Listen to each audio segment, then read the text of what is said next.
Good morning and happy Monday. I have to admit, I was not looking forward to today. Last week was a really busy week. Um, Good stuff. We got a lot of good things done. We had a lot of events going on at the church. And uh, so I have no complaints other than I'm tired and I feel like I need a break. But here's the thing. When I was a little girl, I got to thinking about this morning. When I was a little girl, we lived in a kind of a rural area of Pennsylvania, and I just loved to be outside in the fresh air and just enjoying nature and climbing trees and picking flowers and all of that good stuff. But when I was out there, I can't explain it. Looking back now, I see it. But at the time, I didn't really understand it. But I felt like I sensed a closeness to God. I thought about him a lot. I wanted to know more. Like, I just felt like he was close to me, and that he talked to me, and that he was right there with me. And as I grew up, of course, like anybody else, you grow up and life throws a lot of things at you. You get distracted with a lot of things. You get busy with a lot of things, and you don't take the time to sit and listen and wait and think about God. And will complain over and over again that, well, he's not there. I don't feel him. I don't sense him. I pray, but my prayers hit the ceilings. And I've experienced all of that, just like you have. But I'm here to challenge that negative thought and say that he's always with us. He's always listening. He's always present. But could it be that we are the ones that are closed off? We are the ones that are distracted. We are the ones that are not taking the time to sit and wait on him and listen for him. When this was many years ago now, I can recall a time that it was Christmas time, and I was in the choir at a particular church, and we had gathered together to practice. We were going to present a cantata to the church for Christmas, and we had to show up, I don't remember, I think it was an evening, for practice. And it was a really tough time in my life. I had a lot of distractions going on. My mom was really, both my parents were really sick. My grandmother had recently passed away, and my mom was battling cancer. She battled cancer for about 4 years. And I remember showing up to that practice, that choir practice that night, and we had received the bad news that day from the doctor that there was nothing else they could do, and they were turning mom over to hospice.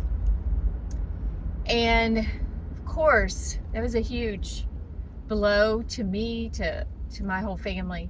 And I can remember sitting in the congregation, or in the chairs in the congregation of that church that evening, listening to our choir director give us direction for practice that night.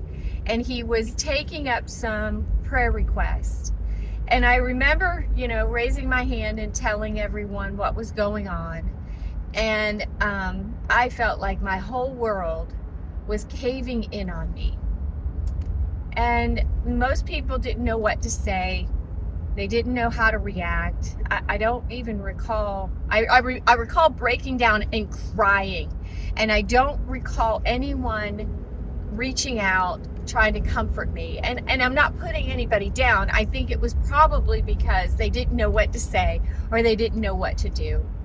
And I was trying so hard to hold it together and not cry, because I don't like to cry in front of people. And so we got through the prayer, and we got up on the platform, and we started practicing. And they were beautiful songs for Christmas. And in the middle of our practice, the presence of God hit every one of us in that choir. It was it was tangible, it was powerful, and all we could do was just stop and just start weeping. All of us started weeping. And the Lord spoke to a woman, spoke through a woman. I don't recall everything that she said, but I knew that it was directed at me, that God was speaking right to me in my most desperate time of need. And it didn't make everything go away by any means, because a little over a month later, my mom passed away. But it showed me that God knows, God cares, God is present, and if we'll stop and wait and listen, that he'll show up and he'll minister to us. And so why do I tell you all of this on this Monday morning? I say it not only for you, but I say it for me as a reminder. Don't let the distractions of life get you so busy and so wrapped up in things that are going to pass away that you miss out on hearing from God, that you miss out on the tangible presence of God.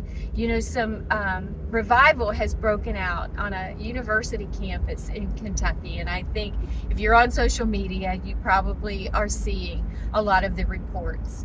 And no one has left for days. They have stayed 24/7 for days because the presence and the power of God is in that place. And there's just something about it, you know, that you don't want to leave. You understand that will sustain you through life. And you know, I referenced my childhood because the innocence of a child, you have the innocent faith, you don't have the distractions of life, and the Lord was so present with me during that time, even when my family wasn't faithful to the Lord, even when we didn't go to church like we should. And now I do go to church like we should. I serve in ministry, and you probably do too. But we're so busy with distractions that we miss out on God. So stop always doing for God and start just being with God. Just wait on him today. Just ask him to show up in your most desperate moments. He's there. In your most joyful moments, he's there. You know, he's always there. It's not him that leaves us, it's us that leave him. And so I just wanted to bring that to you today and hope that it brings you a little joy, a little life, a little encouragement. Happy Monday. God's waiting on you to ask him to show up in your life. So have a great week. I love you guys and praying for y'all. Take care.